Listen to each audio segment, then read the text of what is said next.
Hey everyone, this is Kit Cabello with Hard Lens Media. We've been covering this election cycle, and there are numerous races that are right now up for grabs for this 2020 election cycle. And of course, the key thing is that we want to have true representation in the United States Senate and the House. And joining us today is Jennifer Perelman. She is actually on her way to a caucus meeting as well. But Jennifer, we're so glad to have you here. For our viewers, can you please introduce yourself?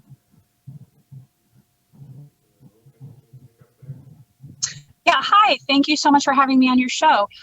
My name is Jen Perelman, and I am a constituent of Debbie Wasserman Schultz's, and now I am running for Congress in Florida's 23rd district in a primary race against her. Right. So essentially, I think this is. So I'm in South Florida, so we're predominantly Broward. Right.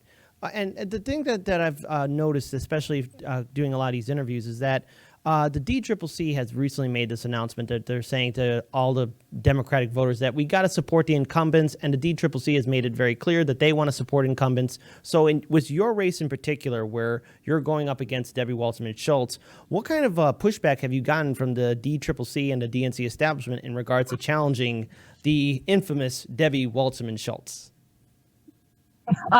It's been definitely challenging in that way. And on a local level, when you look at how the establishment Democratic clubs are in this district, they are definitely not favorable to anybody ever challenging incumbents.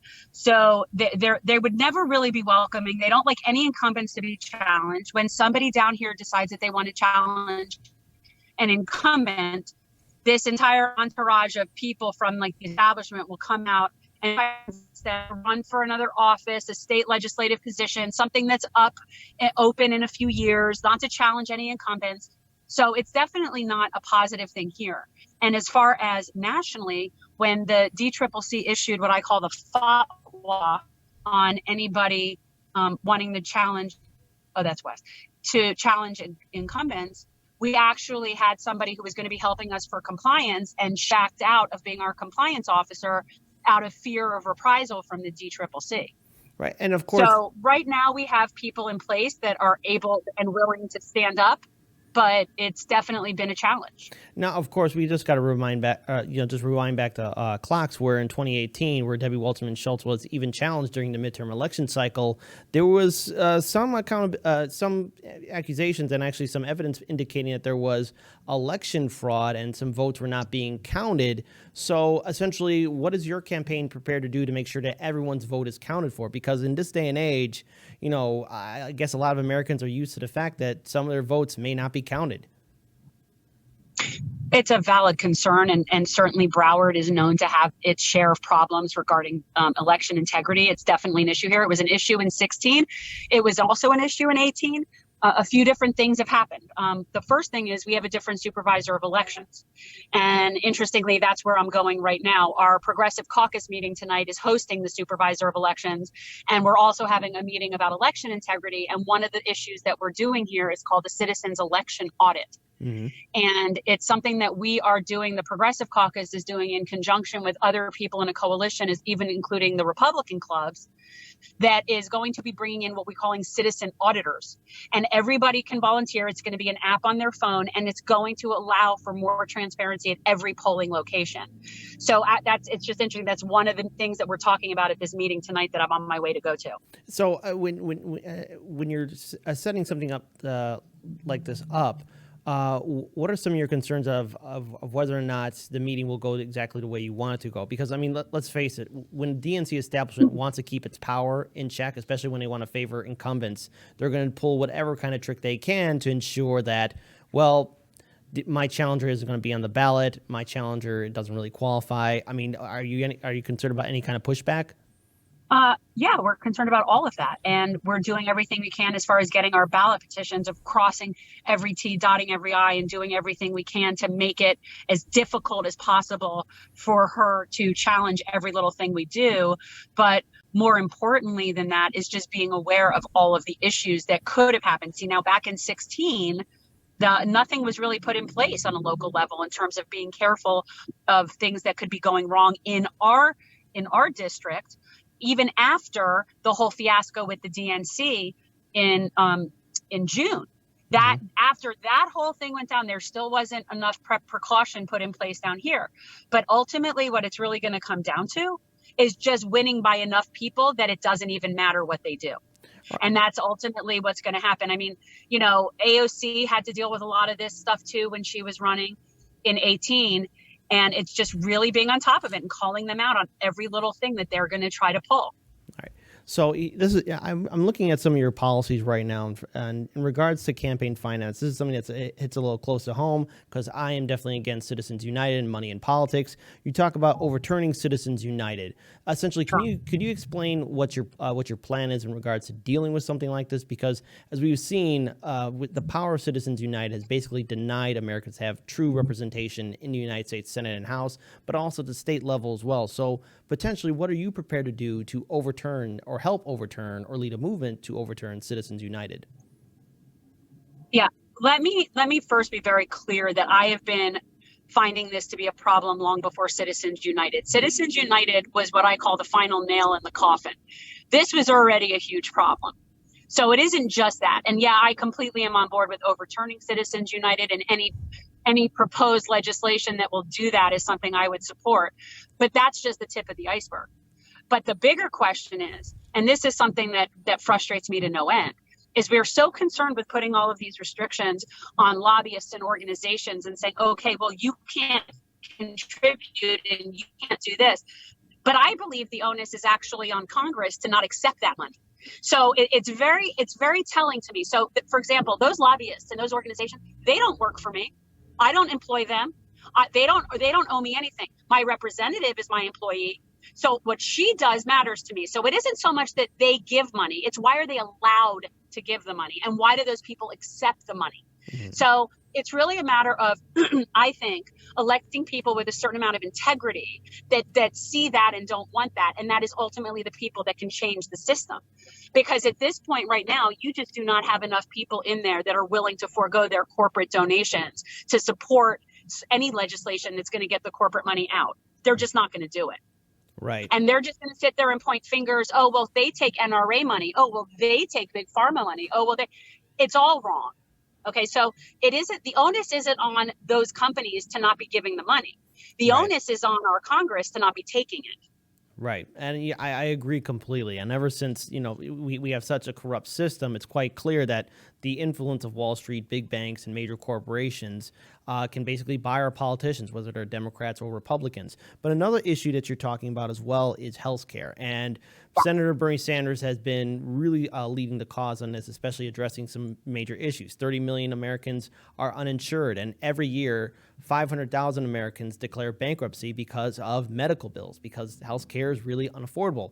And one of your campaign promises that you're talking about Medicare for all. So can you explain what would you do to really stand up to the lobby groups and actually help institute or introduce Medicare for all here in the United States? Because this is going to seriously be an issue that a lot of progressives and independents, and even surprisingly, even some conservative voters want to see happen. Yeah. It's interesting that when you strip away all of the names and labels, how many people actually do support Medicare for all or single payer.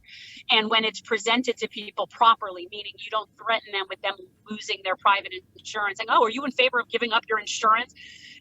When it's presented in that way, it's not genuine, right? So when people are actually presented with that, there's something like 72% of this country supports a single payer system. So it isn't radical. It really isn't that radical. The issue isn't a matter of people supporting it. It's a matter of getting representatives that actually represent the people.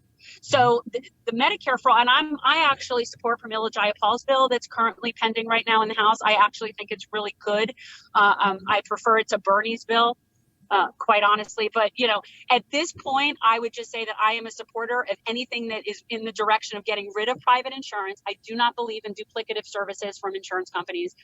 And anything that brings it to a single payer system, I don't care what they call it. They can name it whatever they want to name it. So, and the truth is, I agree with Bernie. We need to be going around to districts where we know people support Medicare for all and single payer, and we need to be primarying all of those people that are not doing what their constituents want them to do, which is one of the reasons I support Bernie, because he doesn't just have that plan. He's actually said, I will make it my mission to go around this country and make sure that if people are not supporting our Medicare for all, then we're going to find candidates that will. And I think that's what I think. It's not so much about the bill as building the coalition of people that want to put this in. Right. And yeah, right now, we still need a lot more people. I forget how many people she has signed on right now, but it's like 100 and it's 100 and something. It's certainly not where I would want it to be, but and so that, to me, let's work with what we already have on the books and go with that and see how far we can get that. Right. Absolutely. And now let's talk about another thing too. Climate change is a serious challenge that a lot of us are going to have to deal with. It's something that's not going to go away. The evidence is clear that it's going to impact human society. It's just not going to just impact people here in the United States. In Florida, I mean, hey, the state is beautiful and all, but I mean, you guys have to deal with hurricanes. And one of the disturbing patterns that's happening is that, there's going to be more and more super hurricanes. And one of your policies is actually, ensuring that you support the Green New Deal and calling climate change the single greatest threat facing our planet. So, look, here in the United States and with Trump and his administration, and even people within the DNC establishment, they are pro-fossil fuel industry. They are basically turning a blind eye to the threat of climate change. What are you prepared to do to really address it in a country and in a political system that has for a long time turned a blind eye? That's hard. And when you're talking about the Green New Deal, it's even more specifically hard because it's so broad. It isn't even any sort of specific policy that people, which is why it fascinates me that people don't support it, because there's nothing not to support. It's just an ambitious concept. It's a mission statement of this is what we need to be prioritizing. And I think that you need to look at every audience and what's going to appeal the most. Is it that, you don't want your grandchildren to be underwater in 10 years? Or is it that that any sort of real estate investment that you've made is going to be worthless if we can't somehow find a way to make sure we have clean drinking water in 10 years? So I think there's different ways to sell to different constituent groups. But down here in Florida, it's way bigger than people even realize. Right. Because it isn't so much just sea level rise affecting the coastline. We've had that for years, the erosion on the beach and the coastline issues. And it's now what's going to happen is it comes up underneath the limestone and it's going to impact our drinking water. And right. That's something that doesn't get anywhere near enough attention, and people don't even realize. So they keep building all these high rises and all these things, and without giving a second thought to, are we going to have enough fresh water for these people? Right. And it's a problem. It's a big problem here. So I think it's just a matter of finding what message appeals to different groups of people regarding it. But the reality is it's non-negotiable. This isn't something that we could really waste time negotiating. It's by the time they're done deciding if it's worth it, we're going to all need scuba gear, right? So we don't really have time for that. And, they want to nitpick about different things. I have heard some good things about Congressman Deutsch's carbon bill, his carbon dividends bill. I've heard that that's a really good. So, I think that there's different things out there that are moving in the right direction. And it's just a matter of, again, having people that are willing to put their name on that legislation. Absolutely. Now, another thing you're talking about as well is education. I think this is something that we here in the United States definitely need to start talking about more because, first, there's the big issue of student debt. And there's a lot of people that are burdened with student debt. And the sad fact, and I keep bringing this up, is that when student debt starts, people are basically stuck with it. Sorry, I didn't mean to stutter on that one. What are you really prepared to do to really introduce education reform, not only for people with college student debt, but also younger people as well dealing with education and bringing education reform? So you're talking more about forgiving student debt that exists? Yeah. Or paying for 4 years of continued school post 12th grade? Yes. Because both of those. Yeah. Okay. So I believe that we need to expand what we provide. Now we do K through 12. I think we need to add 4 more years. Now, if somebody wants to use that for public college, that's great. If somebody wants to use that for trade school, that's good too. We need to be understanding that it is in our benefit as a collective to educate our citizenry. It does not make sense to look at that as, we're paying for free things. We're paying for our own citizenry to be educated, which is, that's in all of our benefit. That's not something that just benefits the person who gets the education. How people can think that we're benefited from people not being educated is just unbelievable to me. So that's something that benefits everybody. Honestly, it's surprising to me. And the real key argument I always hear against it are the people that feel like, well, I had to pay for college or I paid off my loans. It's always the same mentality of I got mine, somebody else should have to earn theirs. And it's the same thing with healthcare. It's the same thing with the seniors that are on Medicare that aren't concerned about other people having it. It's the same concept. And the issue is switching the whole paradigm so that we understand what's in the best interest of the collective and really changing the whole dialogue so that people understand that we're not talking about, oh, Johnny needs to go to college and he can't afford it, so we're paying for him. It's how about Johnny needs to get educated so he could be a contributing member of our society and not be, breaking into our houses in 3 years and, ending up in prison, which then would only make profit for the people that own the prison as opposed to him going in and contributing to the world. Right. So it's just I just think that when people realize they're paying one way or another, they're paying for these people in the world. Now, whether it's to have them incarcerated or employed or educated, that's up to us. Right. So I think it's just how you frame it and how you approach people and make them realize that it's in their best interest for everybody to be educated. I couldn't agree more, because now more than ever we need to cancel this 1.6 trillion student debt, and more importantly, we need to make sure that education is available for everyone. But I think because this election cycle is going to be very important, and more importantly, progressives and independents need to get their voices out there for our viewers and subscribers. If they want to learn more about your campaign and find you online and on social media, where can they learn more about you? Okay. Well, please go to our website. It's JEN2020.com. And please sign up. You could sign up as a volunteer, which even could be something as simple as just helping us with social media. We really need monthly donors. We're asking $23 a month for District 23. We need financial support because I won't take corporate dollars, and we really are relying on small dollar donations. We are also on Facebook at Gen 2020, and we are on Twitter and Instagram at Gen FL-23. All right. And so people wanting to be supportive, even just liking the Facebook page and following us and spreading the word is very helpful. All right, that's a good note to end it on. All the best on your campaign, especially taking on Debbie Wasserman Schultz. I'm pretty sure that if you are to win this primary and keep going forward into the general election, it will be a major upset to the DNC establishment, and it'll be quite refreshing for a lot of progressives and independents to see. And let's hope that everything goes well with this meeting that you're heading towards.